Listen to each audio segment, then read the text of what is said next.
Assalamualaikum warahmatullahi wabarakatuh.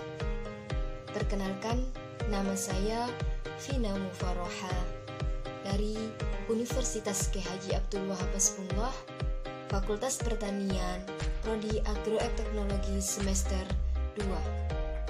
Di sini saya akan melakukan percobaan fotosintesis tanaman hidrela dengan mata kuliah Biokimia Tanaman yang diampu oleh Ibu dosen Ibu Umi Kulsum Nur Komariah, MSc.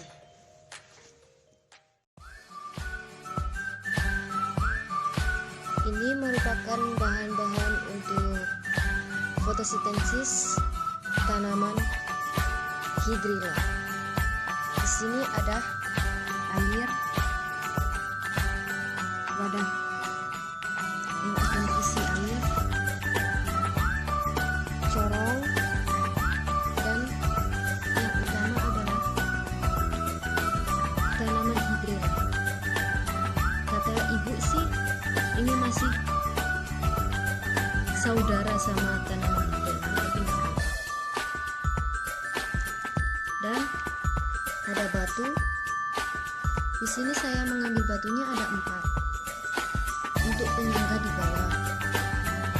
Lalu tabung reaksi.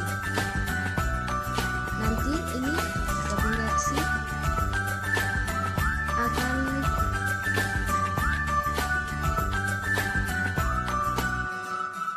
membuat oksigen terlihat kadang di atas, oksigennya kadang di atas, gelembungnya terkadang di dinding-dinding tabung reaksi. Yuk kita simak video berikutnya.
Video pertama memperlihatkan pada gelembung yang sudah naik, semakin naik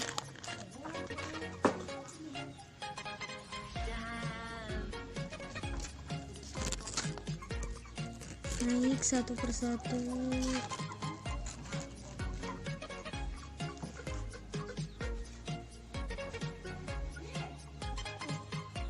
Menit ke-5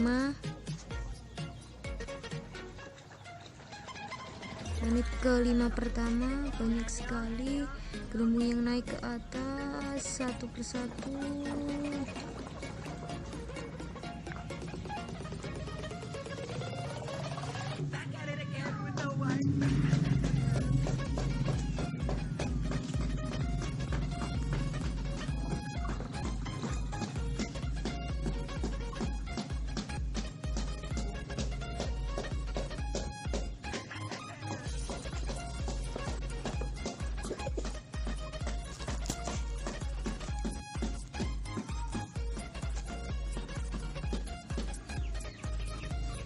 menit ke menit ke-5 pada penelitian kedua, gelembung semakin cepat naik ke atas. Menit pertama tadi gelembung mengalami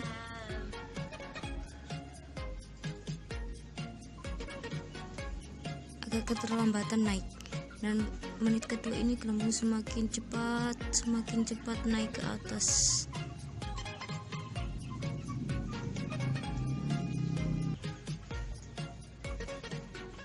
Menit ketiga 5 menit dari jangka waktu 5 menit, gelembung semakin banyak di dinding fotoreaksi.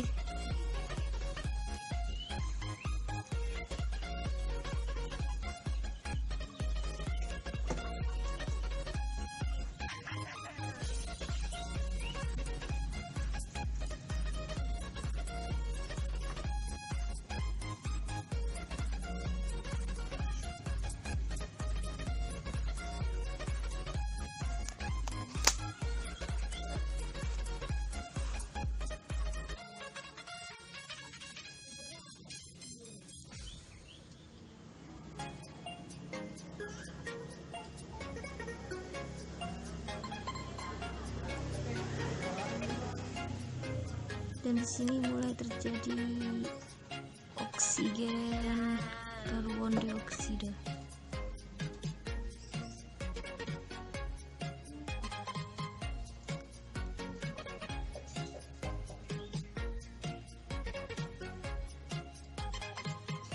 Semakin cepat gelembungnya, semakin cepat.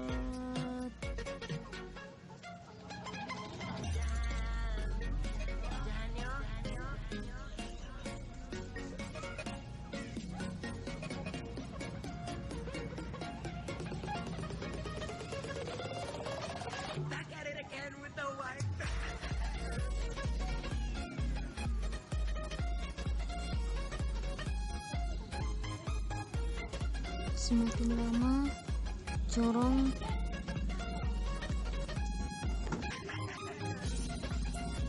dipenuhi oleh gelembung-gelembung kecil dan tabureksi juga dipenuhi oleh gelembung-gelembung kecil.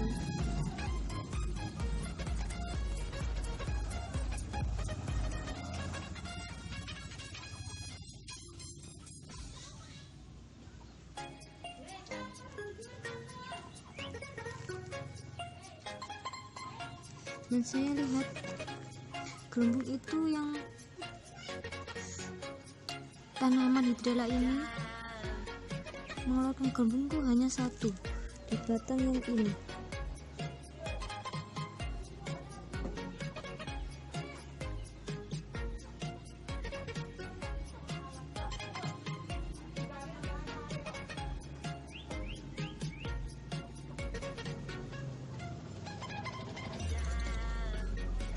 Hasil terakhir,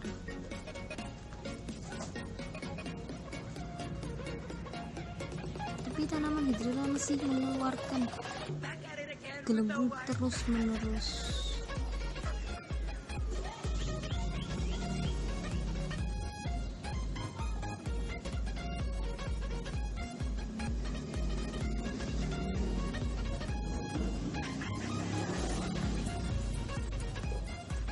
Gelembung semakin terlihat di dindingnya.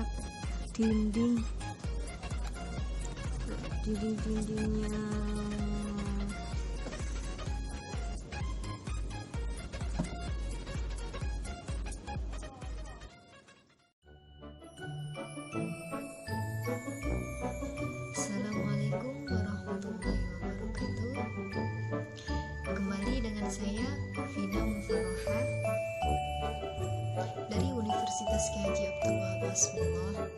Di sini Saya akan melakukan fotosintesis dengan tanaman hidrella pada efek gelap. Dan di sini saya melakukannya dengan malam hari karena efek gelapnya itu akan terasa. Mari kita simak video berikutnya.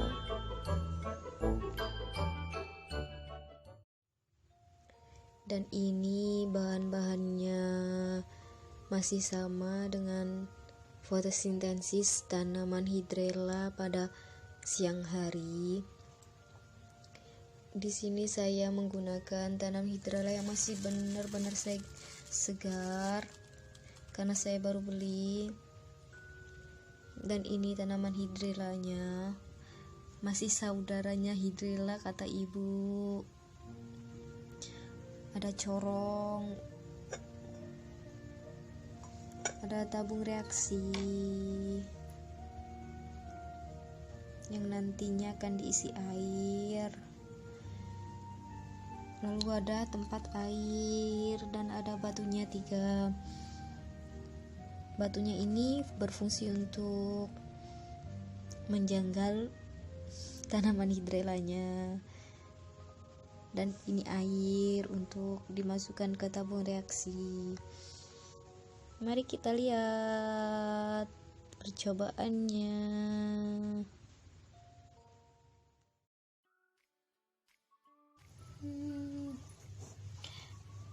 Dan kali ini kita akan mulai videonya untuk fotosintesis tanaman hidrella pada malam hari atau di gelap.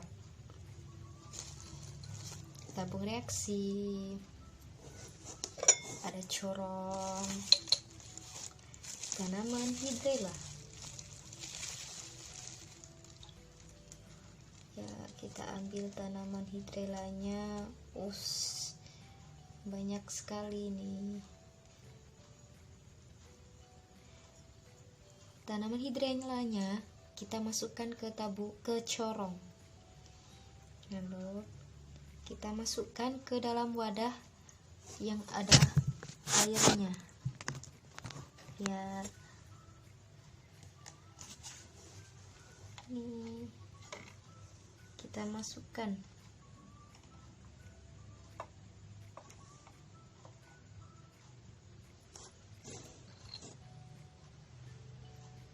Lalu tabung reaksi diisi air sampai penuh. Dan kata ibu, ini tabungnya itu gak boleh sampai mengeluarkan gelembung.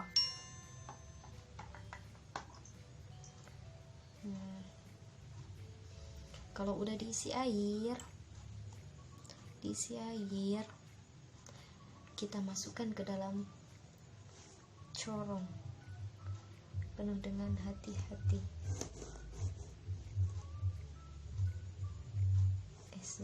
Sebentar.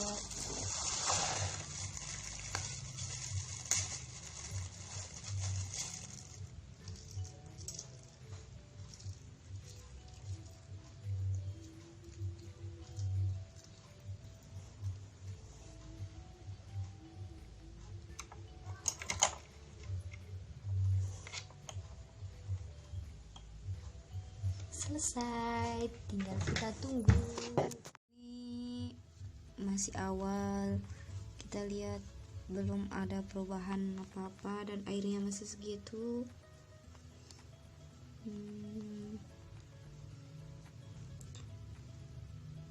Fotosintesis tanaman hidrella pada malam hari itu tidak sama dengan siang hari, karena kalau di siang hari itu terik mataharinya itu langsung jadinya hasilnya itu langsung terlihat. Kalau di malam hari kita simak videonya, tunggu sampai 5 menit ketiga.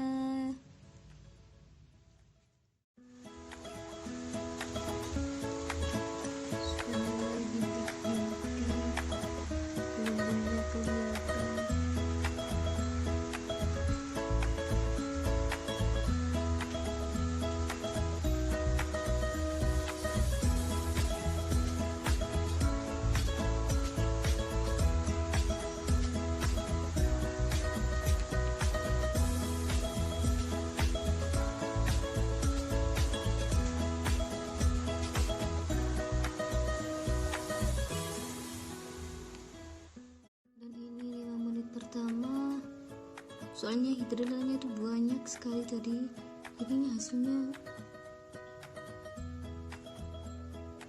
hidrela banyak banget. Gelembung-gelembungnya di tabung reaksi.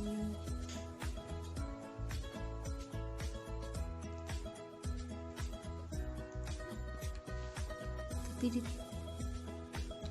di corongnya ini ada 1, 2, 3, 4 gelembung agak besar. Ada lagi 4, 5, 6.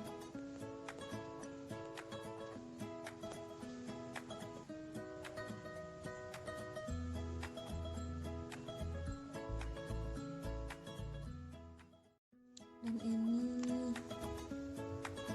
5 menit kedua, hasilnya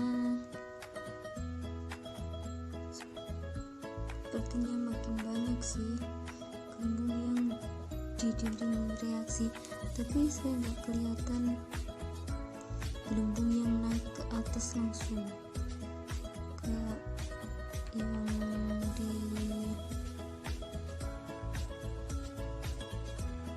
cahaya atau di siang hari. Dinding sel ini di dindingnya ini.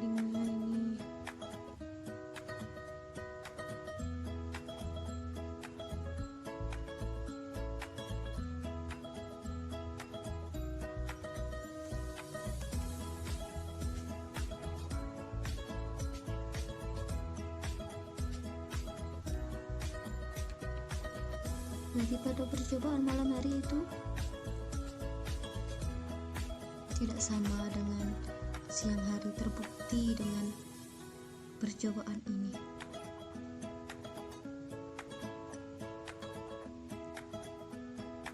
Kemudian naik 1 tas barusan.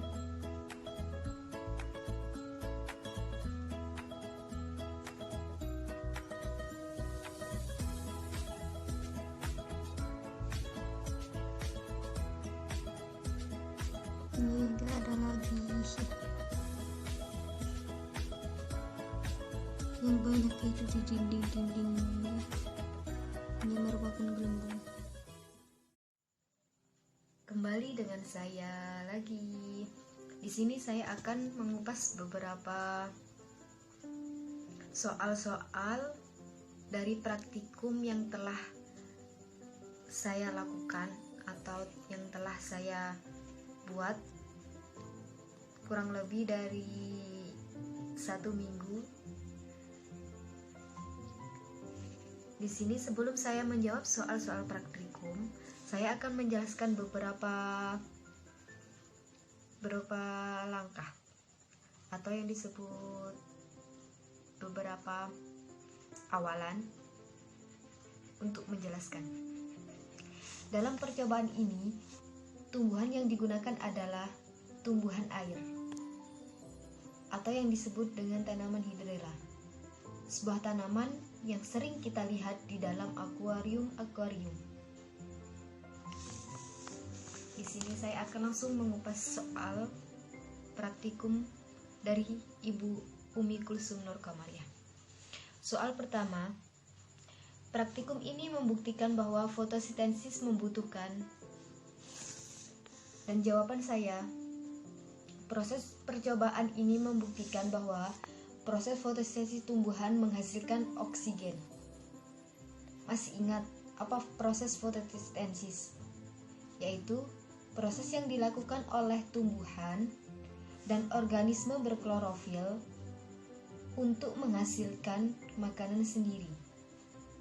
Secara sederhana, proses fotosintesis dapat diartikan sebagai proses yang dilakukan tumbuhan untuk mengolah gas karbon dioksida atau yang disebut CO2 dan air H2O dengan bantuan cahaya matahari atau di dalam malam hari.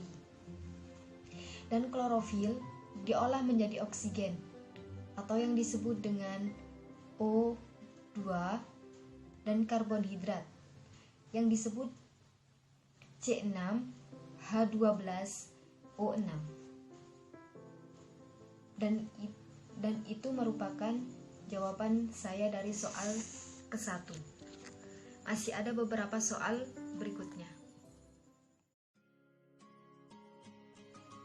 Di sini saya akan menjawab soal nomor 2. Di manakah terjadinya proses fotosintesis pada sel tumbuhan? Jelaskan. Di sini saya sudah membuat ini dan saya akan menjelaskannya. Proses fotosintesis.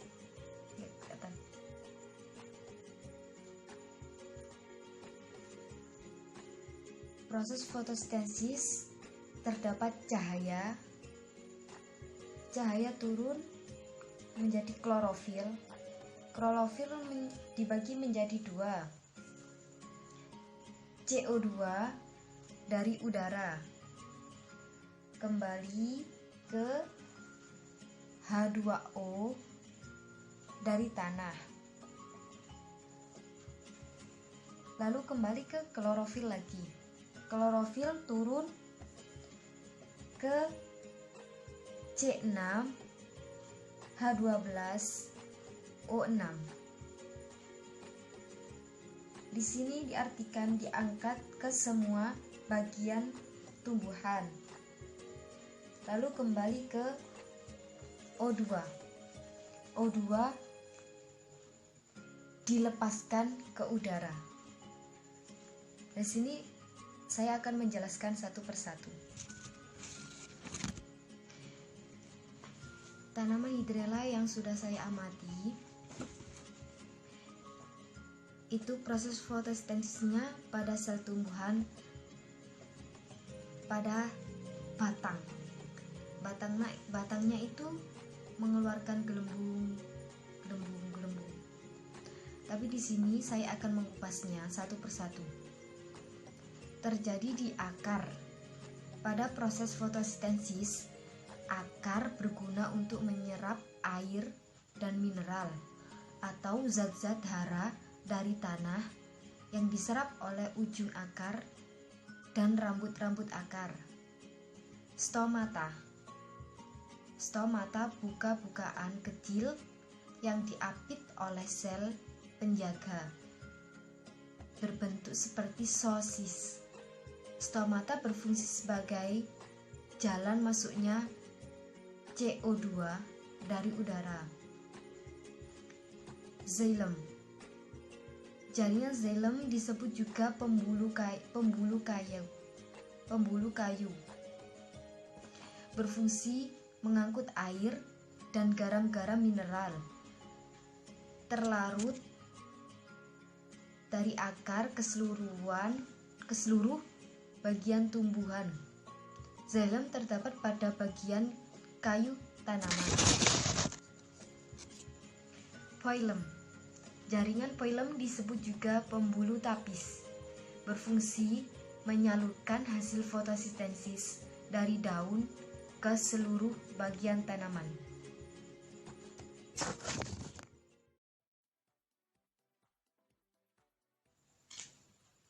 Di sini saya akan menjawab soal nomor 3 dan 4. Di sini nomor 3 tertulis bagaimana hasil percobaan fotosintesis di tempat terang, jelaskan. Dan keempat, bagaimana hasil percobaan fotosintesis di tempat gelap, jelaskan. Di sini saya akan menjawab soal nomor 3 dan 4. Pada proses fotosintesis di tempat atau di 2 tempat. 1. Tempat terang atau cahaya. 2. Gelap. Saya mengambilnya gelap itu pada malam hari. Maka laju fotosintesis akan berlangsung di tempat terang, cahaya, karena mendapat matahari langsung sehingga menimbulkan gelembung udara dan menghasilkan oksigen. Semakin besar intensitas cahaya matahari dan konsentrasi CO2, maka proses fotosintesis berlangsung semakin cepat. Sedangkan di tempat gelap, atau pada malam hari. Terjadi fotosintesisnya itu tidak sama pada terang atau di tempat cahaya matahari. Dan fotosintesis terjadi kelambatan dan gelembung hanya menempel di dinding reaksi.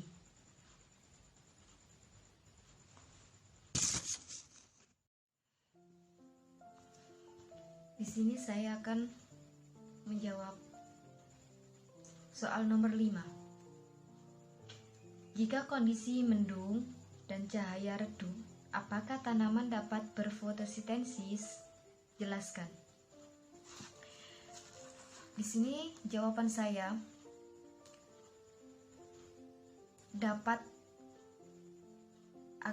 tetap dapat, tetapi fotosintesis itu akan terjadi kelambatan atau gelembung tidak sama dengan yang mendapatkan cahaya matahari. Karena cahaya matahari sangat dibutuhkan oleh tanaman. Untuk itu, dapat melakukan fotosintesis jika suatu tanaman kekurangan cahaya matahari, maka tanaman itu pucat dan warna tanaman akan berubah menjadi kuning. Peristiwa ini disebut etiolasi. Maka dari itu tumbuhan dapat melakukan laju fotosintesis maksimum ketika banyak cahaya. Jadi jika terjadi cahaya redup, maka gelembung tidak sama dengan adanya matahari. Karena jika matahari itu langsung maka gelembung akan berfotosintesis semakin banyak. 6. Soal terakhir. Fotosintesis menghasilkan O2. Bagaimana pembuktian dalam praktikum? Dan dikuatkan dengan pendapat para ilmuwan. Di sini saya akan menjelaskan. Terdapat bukti bahwa fotosintesis menghasilkan gelembung-gelembung yang timbul dari hasil percobaan dengan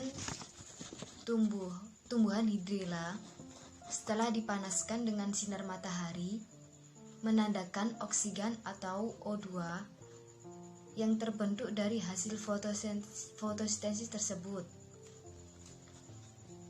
Menurut ilmuwan, pada tahun 1779,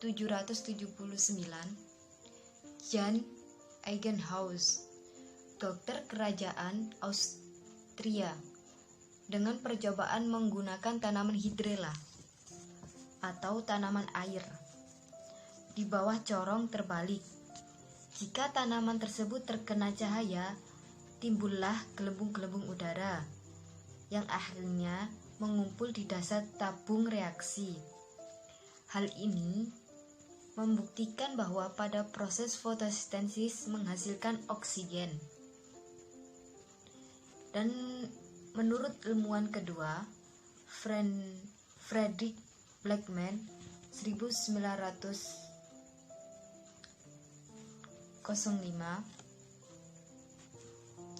menunjukkan bahwa pada proses fotosintesis terjadi reaksi gelap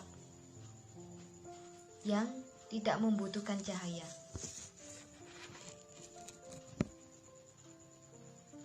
Cukup sekian dari saya, kurang lebihnya mohon maaf yang sebesar-besarnya. Terima kasih untuk Ibu dosen Ibu Umi Kulsum Nur Komariah, MSc, karena beliaulah yang memberikan tugas ini dan akhirnya saya bisa tahu mengenai tanaman hidrilla dengan fotosintesis tanaman hidrilla tersebut dan menambah wawasan saya dan menambah ilmu bagi saya. Ibu terima kasih. Mungkin ada